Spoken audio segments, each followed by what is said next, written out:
교사를 위한 아동학대 대처 및 회복 지원, 교사 보호, 소진 방지 및 학대받은 아동의 회복을 지원하기 위해 교사가 할 수 있는 일들. 여러분, 안녕하세요. 경북대학교 병원 소아청소년 정신건강의학과의 정운선입니다. 아동학대라는 무거운 주제로 14차시의 긴 여정을 함께 하셨습니다. 마지막인 15차시는 아동의 회복을 지원하고 계시는 교사를 보호하고 소진 방지에 대해서 알아보도록 하겠습니다. 먼저 사례를 함께 살펴볼까요? 2016년 학생정신건강지원센터에서는 학교 현장의 아동학대 신고에 대한 선생님들의 의견을 듣고자 센터 홈페이지 회원 5,700명을 대상으로 설문조사를 실시했습니다. 그 결과 700명의 선생님들의 소중한 의견을 들을 수 있었습니다. 피해 학생이 신고를 원하지 않아요. 신고로 아이가 당분간 시설에 보호된다 하더라도 시설 보호가 끝나면 어차피 부모와 함께 살 건데. 신고했다가 아이가 부모에게 더 심한 학대를 받으면 어쩌죠? 신고를 한 후 학교에서는 아이가 어떻게 되었는지 알 길이 전혀 없어요. 학교 관계자의 무언의 만류에도 불구하고 아이를 위해 신고를 했는데 아이의 상황에 전혀 변화가 없었어요. 아이가 너무 불쌍해서 신고를 했는데 그 후로 내 편이 되어준 사람은 아무도 없었어요. 학교 동료도 가족도 일을 크게 만든 저를 원망하는 듯 했습니다. 제가 한 아동학대 신고가 아이의 인생에 과연 도움이 될까요? 사례를 잘 보셨나요? 선생님들께서는 여러 가지를 걱정하시지만 실제로는 아동학대로 신고가 되어서 목숨을 건진 아동이 많이 있습니다. 성폭력이나 신체학대를 더 이상 참아내지 않아도 되어서 신고하신 선생님을 생명의 은인이라면서 감사하는 아동이 많습니다. 자신이 한 행동이 학대인지 모르고 있다가 학대라는 사실을 깨닫고 도움을 받으려고 애쓰는 부모도 있습니다. 우울한 엄마가 기관을 통해 치료기관에 연결되어서 우울증에서 벗어나 아동을 잘 양육하는 경우도 있습니다. 학대를 당한 아동이 시설에서 잘 자라서 자신과 같은 아동을 돕겠다며 사회복지사가 되어 그 기관에서 다시 근무하는 경우도 있었습니다. 이처럼 선생님의 신고가 아동의 삶에 큰 영향을 미칠 수 있다는 것을 아셨으면 좋겠습니다. 체크. 여러분의 학습 정도를 미리 점검해 보겠습니다. 문제를 잘 읽고 맞으면 O, 틀리면 X를 선택하세요.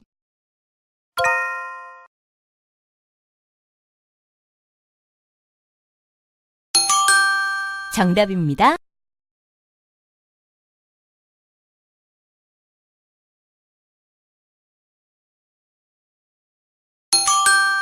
정답입니다.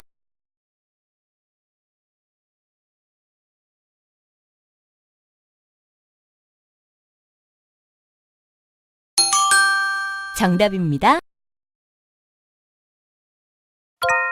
이번 시간 학습을 통해 아동학대의 위험 요인과 아동학대 신고 시 교사가 힘들어하는 것들에 대해 설명할 수 있습니다. 또한 소진 징후와 소진 방지 지침, 그리고 학대받은 아동의 회복을 지원하기 위해 교사가 할 수 있는 일들에 대해서도 설명할 수 있습니다.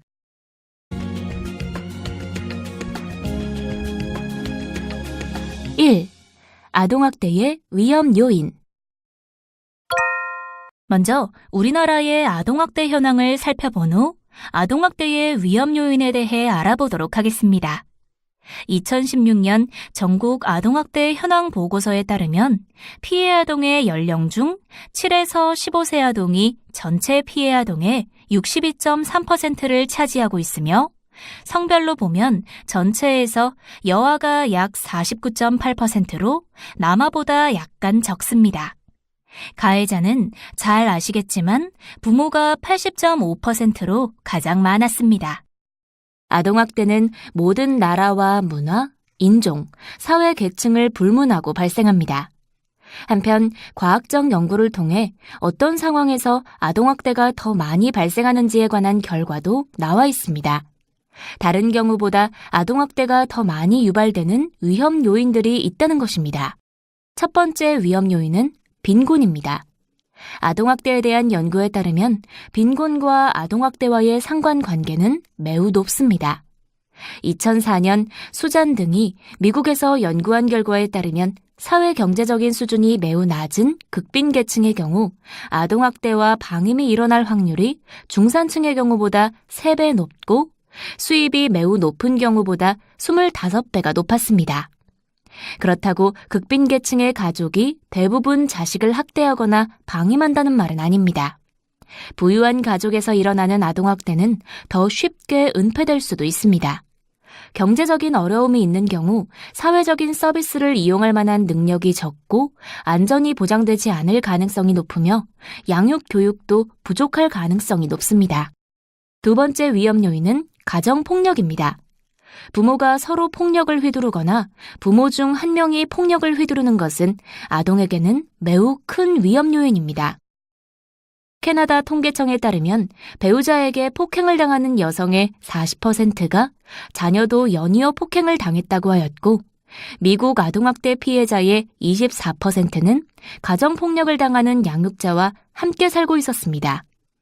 일본에서는 2004년 아동학대 방지 등에 관한 법률이 개정되어 아동이 있는 가정에서 배우자에게 폭력을 휘두르는 것도 아동학대로 취급하기 시작했습니다. 세 번째 위험 요인은 알코올 중독 등의 약물 남용입니다. 부모가 술이나 약물에 취해서 자신의 행동이 어떤 결과를 낳는지 제대로 의식하지 못할 때 신체학대나 성학대가 일어날 수 있습니다. 술을 사는데 돈을 쓰기 때문에 아동이 필요한 것들을 사지 못하고 아동을 돌보지 못합니다. 네 번째 위험 요인은 부모의 스트레스입니다. 앞에서 말한 이러한 위험 요인들을 가지고 있는 가족의 경우 매우 큰 스트레스를 받게 되며 이러한 스트레스가 과중되면 투쟁 도피 반응, 즉 싸울 것인가 도망갈 것인가 하는 반응이 나타나게 됩니다. 이러한 반응이 나타나면 아동의 양육에는 부정적인 영향을 미칩니다. 부모가 받는 스트레스를 줄일 수 있도록 도움을 받을 수 있는 자원을 연계해 주는 것은 매우 중요한 일입니다. 다섯 번째 위험 요인은 부모의 정신건강입니다. 정신건강에 문제가 있는데 치료를 받거나 도움을 받지 않는 부모는 아동을 충분히 돌볼 수 없습니다. 엄마가 우울증이 있다면 아동은 신체적으로 방임되거나 정서적으로 방임되기 쉽습니다. 오히려 아동이 엄마를 돌보려고 하는 역할 반전이 일어납니다. 이처럼 부모가 아동을 돌봐야 하는 것이 당연한 것인데 아동이 엄마를 돌보려고 하는 것은 정서적인 방임이나 학대의 징후일 수 있습니다. 여섯 번째 위험 요인은 장애 아동입니다. 아동이 미숙아로 태어났거나 장애가 있거나 만성 질환이 있는 경우는 부모의 일이 기하급수적으로 늘어납니다. 신체적인 장애가 있거나 만성 질환이 있는 경우 지속적으로 돌봐야 하므로 힘이 듭니다. 아동이 기형인 경우나 자폐 스펙트럼 장애와 같이 사회적인 상호작용을 제대로 할 수 없는 경우에도 좌절감 때문에 부모가 아동을 학대하기 쉽습니다. 주의력 결핍 과잉행동 장애나 지적장애, 언어발달 장애가 있는 경우에도 통제가 어렵고 학습이 어려워서 양육이 어려워질 수 있으므로 전문적인 도움을 받는 것이 중요합니다. 일곱 번째 위험 요인은 사회적인 고립입니다. 친구가 별로 없고 이웃이나 사회에 대해 불신감을 가지고 있는 부모는 사회적인 지원을 받을 수 있는 확률이 떨어지고 다른 사람들의 이목을 신경 쓰지 않게 되므로 아동을 학대할 확률이 높아집니다. 반대로 사회적인 지원을 잘 받고 연계되어 있는 경우라면 보호 요인으로 작용합니다. 여덟 번째 위험 요인은 양육 기술이 부족한 경우입니다. 부모가 아동을 어떻게 키우는지에 대한 양육 지식과 기술을 가지고 있는 경우에는 아동학대에 대한 보호 요인으로 작용합니다. 부모가 양육 기술이 부족할 가능성이 많은 경우는 미혼모나 매우 어린 나이에 임신하여 부모가 된 경우, 20대 초반에 아동을 낳은 경우, 엄마가 지적장애가 있는 경우이며 이는 위험 요인으로 작용합니다.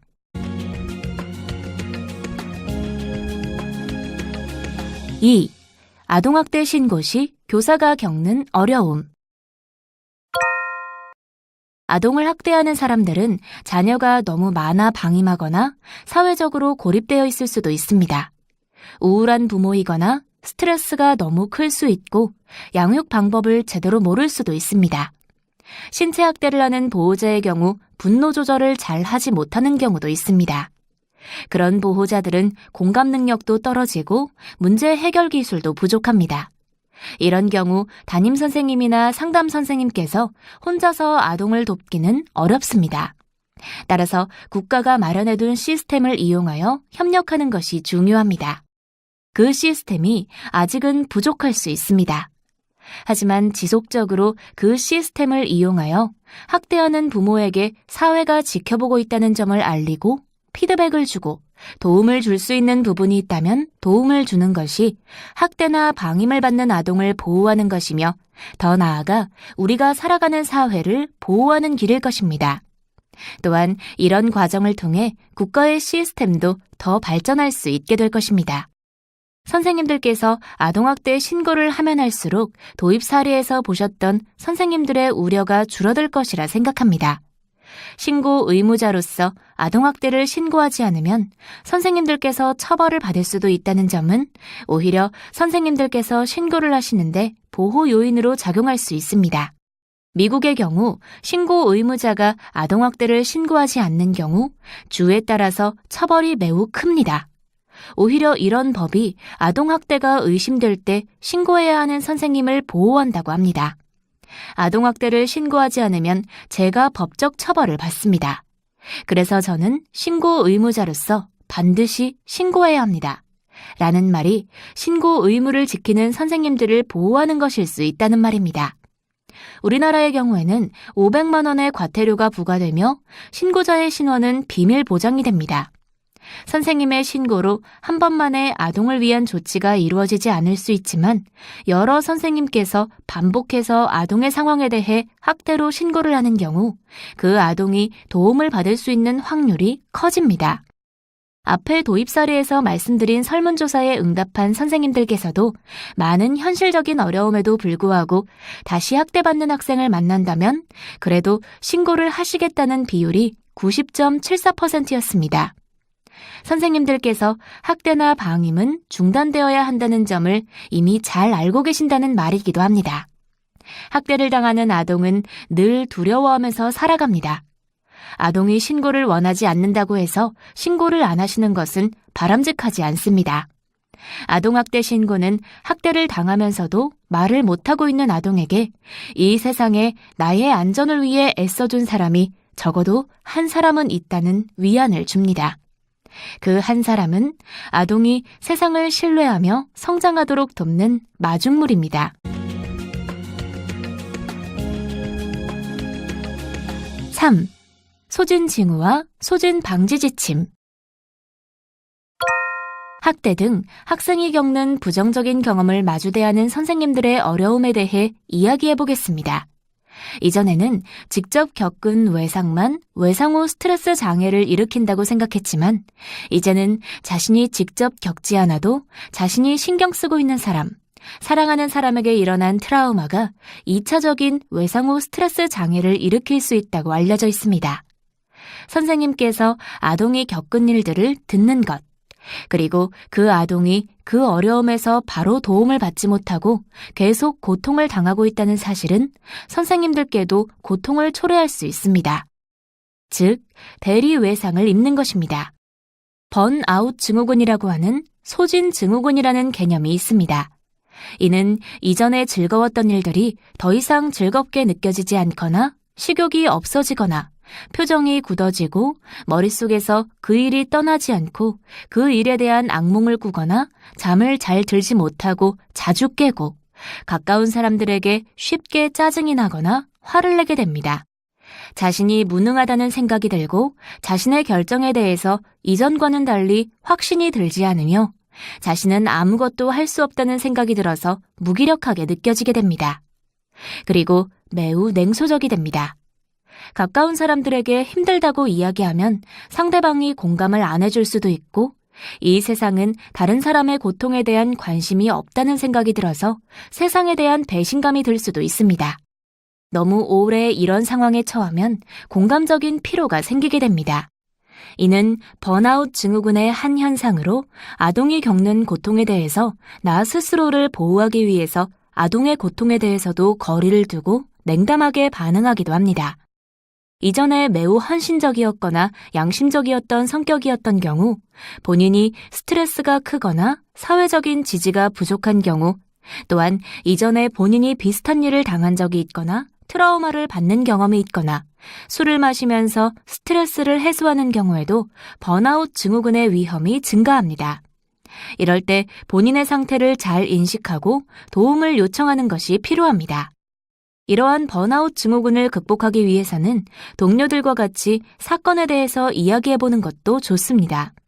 자신이 원래 즐거워하고 좋아하는 일을 하고 사랑하는 사람과 시간을 보내고 잘 먹고 잘 자려고 노력하며 잠이 오지 않더라도 술을 마시는 일은 삼가는 것이 좋습니다. 술을 마시면 오히려 깊은 잠을 자지 못하기 때문입니다. 걷기 등의 가벼운 운동으로 몸의 긴장을 풀어주고 심호흡을 자주 하여서 몸을 이완시키는 것, 일하는 도중 자주 스트레칭을 하는 것도 방법입니다. 또한 스트레스를 받으면 목이 탈 수 있으므로 물을 많이 마시는 것도 도움이 됩니다. 4. 학대받은 아동의 회복을 지원하기 위해 교사가 할 수 있는 일들. 이번에는 아동기 부정적인 경험을 한 아동에게 도움을 줄 수 있는 것들에 대해 알아보겠습니다. 먼저 아이가 자신에 대한 가치를 알 수 있게 하는 말과 그에 합당한 행동을 하는 것은 아동에게 매우 중요합니다. 넌 참 괜찮은 아이야. 넌 그보다 나은 대접을 받아도 되는 아이란다. 와 같은 말을 해주는 것이 좋습니다. 또한 스스로에 대해서 긍정적으로 생각할 수 있도록 도와주어야 하며 아동이 자신을 소중하게 여기고 자신을 위해 최선을 다할 수 있도록 선생님께서 격려해 주도록 합니다. 아동에게 작은 카드를 써주는 것도 좋은 방법입니다. 아동이 선생님께서 주신 카드를 아주 오랜 기간 소중히 간직하는 것을 알면 매우 놀라실 것입니다. 둘째, 아동이 스스로의 감정과 행동을 잘 조절할 수 있도록 도와주세요. 자기를 관리하는 법을 하나씩 배우는 것은 아동에게 안정감을 주고 자신이 가치 있는 사람이라는 생각을 높일 수 있는 방법입니다. 아동이 스스로를 통제하게 되면 자기 파괴적이거나 공격적인 행동에 의존하지 않고 스스로 어려운 상황을 해결하는 방향으로 나아갈 수 있습니다.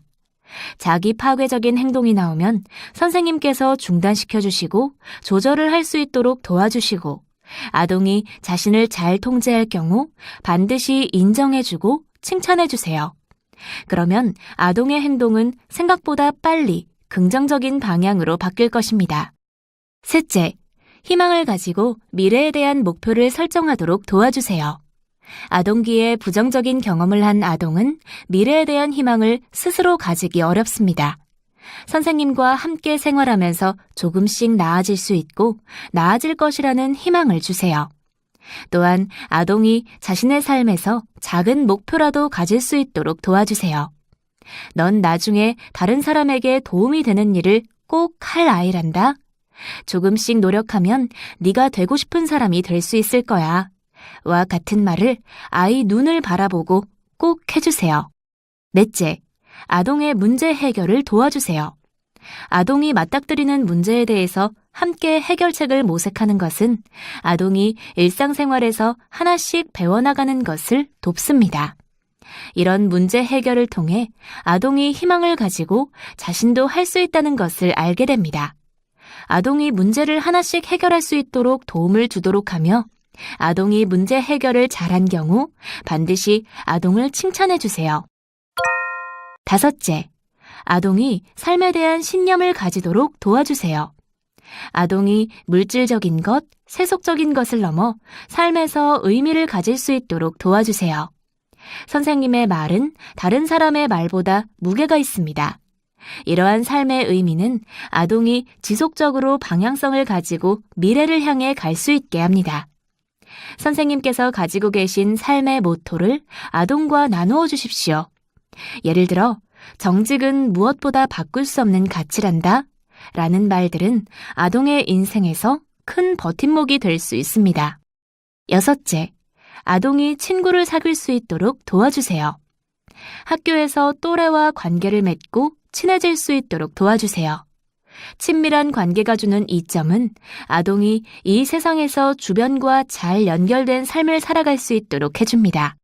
7번째, 아동이 안전하다고 느낄 수 있도록 도와주세요. 아동이 일상에 대해서 예측할 수 있게 해주시고 아동이 안전하다고 느끼는지 물어봐 주세요. 즉, 아동이 안전하다고 느끼기 위해서는 어떤 도움이 필요한지 한번 물어봐 주세요. 선생님께서 아동의 안전에 관심을 가지고 물어본다는 자체가 아동에게 안전감을 줍니다. 소리에 민감한 아동은 큰 소리만 나도 위험하다고 인지할 수 있습니다. 그런 경우 아동의 그런 상태를 배려해 주세요. 계획했던 일들이 갑자기 바뀔 때 아동은 지금 내가 안전하지 않구나 라고 느낄 수 있다는 점을 꼭 떠올려 주시고 미리 아동에게 변경된 것에 대해 미리 알려주시는 것이 도움이 됩니다. 8번째, 학습을 좀 더 잘할 수 있도록 도와주세요. 아동이 잘하는 한 과목이라도 선생님께서 아동이 학습을 잘할 수 있도록 도와주세요. 주변에서 아동이 현재 가지고 있는 학습 능력에서 조금만 노력하면 성취할 수 있을 정도의 기대를 하고 목표를 설정해주면 발달합니다. 또한 아동이 매우 부족한 과목을 잘 할 수 있도록 돕는 것도 큰 도움이 됩니다. 어제보다 나은 오늘이 될 수 있도록 선생님께서 도와주세요. 아동이 성적이 오르지 않더라도 선생님께서 자신에게 관심을 가지고 도와주려고 한다는 것을 인식하는 것만으로도 아동은 학교 생활에서 큰 도움을 받을 수 있습니다. 9번째, 활발한 활동에 참여할 수 있도록 도와주세요. 아동이 스포츠, 음악, 미술, 문예창작, 종교적인 청소년단체, 지역사회 및 학교단체의 활동에 참여하면 소속감이 생기고 자신을 표현할 수 있는 수단이 생깁니다. 이러한 활동과 소속감, 자신에 대한 표현은 학대를 경험한 아동에게는 삶이 즐거울 수 있는 아주 중요한 계기를 마련해 줄 수 있고 자신의 가치에 대해 새롭게 인식할 수 있는 계기가 될 수 있습니다. 10번째, 선생님의 역할이 너무 무겁다고 생각된다면 상담교사든 보건교사든 다른 학과목 선생님이든 교장, 교감 선생님이든 아동에게 관심을 쏟을 수 있는 학교 안에 또 다른 선생님을 만들어주세요. 식사할 때 따뜻한 말 한마디를 건넬 수 있는 영양사 선생님도 좋습니다. 자신을 진심으로 걱정하는 성인이 한 사람만 있어도 아동은 삶을 잘 살아갈 수 있습니다. 이런 성인이 여러 명이라면 아동의 삶은 훨씬 더 나아지겠지요. 11번째, 지지적인 성인 및 지역사회와 연계시켜주세요. 아동이 살고 있는 지역사회에서 멘토를 가지거나 아동을 도울 수 있는 자원이 있는 주민센터, 아동센터나 종교단체에서 도움을 받을 수 있다면 이는 학교 밖에서의 생활에 큰 도움이 될 것입니다. 아동이 아플 때 찾아갈 수 있는 소아과 의원을 연계해주는 것도 좋은 방법일 수 있습니다. 이러한 것들은 선생님께서 직접 할 수는 없을 것이지만 아동에게 도움이 된다는 점을 알고 계시는 것만으로도 도움이 될 수 있을 것입니다. 끝으로 아동 학대를 의심할 수 있는 상황을 다시 한번 정리해 보겠습니다. 아동의 위생 상태가 불량하고 영양실조 등으로 수척한 상태이며 부모의 부부관계가 문제가 많고 결혼 상태가 불안정합니다. 아동은 언어 및 사회성 발달이 지체된 상태이거나 대인관계에서 쉽게 위축되고 불안해하며 지나치게 공격적이고 파괴적인 행동을 합니다. 또한 아동이 극도로 순종적인 태도를 보이거나 수치심을 표현하며 아이의 상태에 대한 부모의 설명이 일치되지 않고 모순된 태도를 보입니다. 부모가 너무 늦게 병원에 데려와서 치료 시기를 지연시킨다든지 입원이나 치료를 거부하거나 아동이 대인관계에서 피해의식이 많으며 뭔가 숨기려는 태도를 보입니다. 본 차시에 적용하기 시간입니다. 관련 내용을 확인해 보겠습니다. 선생님들이 활용할 수 있는 학대받은 아동을 위한 프로그램에는 어떤 것이 있나요? 네. 12차시에 소개해드렸던 SSET 프로그램이 있는데요. 학교 선생님들께서 할 수 있는 여러 접근법 중에서 특히 학교 기반의 그룹 치료는 외상후 스트레스와 우울증의 증상을 성공적으로 감소시켰으며 폭력에 노출된 아동 사이에서 학업 성과를 향상시켰습니다. 예비 수행 결과 중학교, 고등학교 아이들의 우울 증상이 많이 호전되었으며 특히 고등학생에게 그 효과가 더 큰 것으로 나타났습니다. 또한 아이들의 스스로에 대한 평가가 나아졌습니다. 이런 프로그램을 한번 배워보시거나 이를 제공할 수 있는 선생님께 아동을 의뢰하는 것도 내가 느끼는 무기력감에서 벗어날 수 있는 방법이 될 수 있습니다. 이 연수를 끝내면서 꼭 하시고 싶은 말씀이 있으신가요?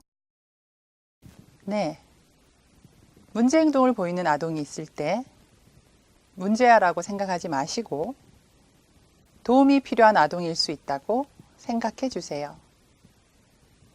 그 아이들은 일반적으로 겪지 않아야 하는 일들을 겪어서 그런 문제 행동을 하는 것이라는 점을 기억해 주세요. 이런 아동이 있다면 선생님들께서 트라우마 렌즈로 아동을 보시고 아동에게 부당한 대우를 받은 적이 있는지 꼭 한번 물어봐 주시는 것이 중요합니다. 선생님들은 아동의 학대와 방임을 중단시킬 수 있는 역할을 하실 수 있는 중요한 분들이십니다. 아동 학대, 의심만 되어도 신고해 주십시오.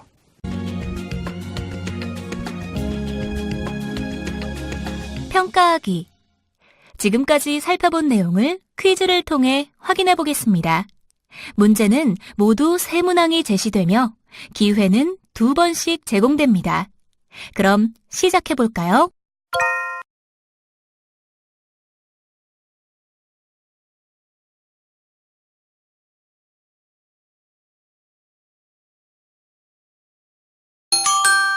정답입니다.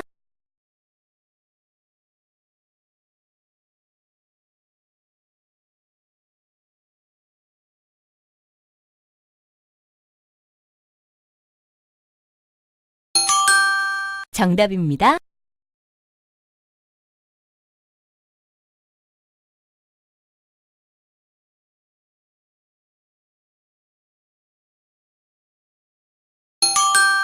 정답입니다.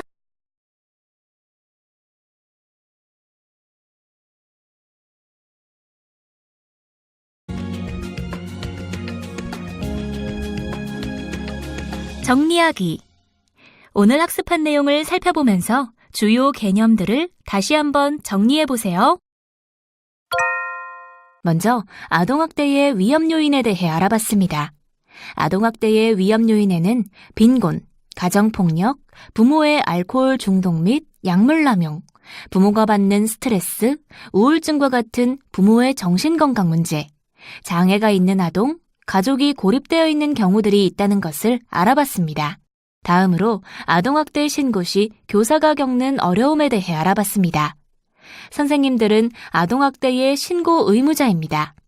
학대를 당하는 아동은 늘 두려워하면서 살아갑니다.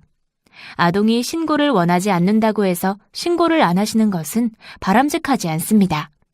아동학대 신고는 학대를 당하면서도 말을 못하고 있는 아동에게 이 세상에 나의 안전을 위해 애써준 사람이 적어도 한 사람은 있다는 위안을 줍니다. 그 한 사람은 아동이 세상을 신뢰하며 성장하도록 돕는 마중물입니다. 다음으로 소진징후와 소진방지 지침에 대해 알아봤습니다.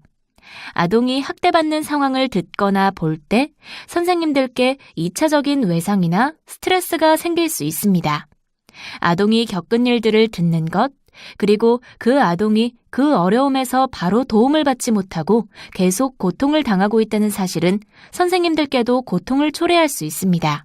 마지막으로 학대받은 아동의 회복을 지원하기 위해 교사가 할 수 있는 일들에 대해 알아봤습니다. 아동이 자신에 대한 가치를 인식할 수 있도록, 아동이 스스로를 통제할 수 있도록, 희망을 가지고 미래에 대한 목표를 설정하도록, 문제 해결을 할 수 있도록, 아동이 삶에서 의미를 가질 수 있도록, 친구를 사귈 수 있도록, 안전하다고 느낄 수 있도록, 학습을 잘 할 수 있도록, 활발한 활동에 참여할 수 있도록 도와줍니다. 또한 아동에게 관심을 쏟을 수 있는 학교의 다른 선생님을 만들어주며 지지적인 성인 및 지역사회와 연계하는 것도 좋은 방안입니다. 지금까지 교사 보호, 소진 방지 및 학대받은 아동의 회복을 지원하기 위해 교사가 할 수 있는 일들에 대해 학습했습니다. 수고하셨습니다.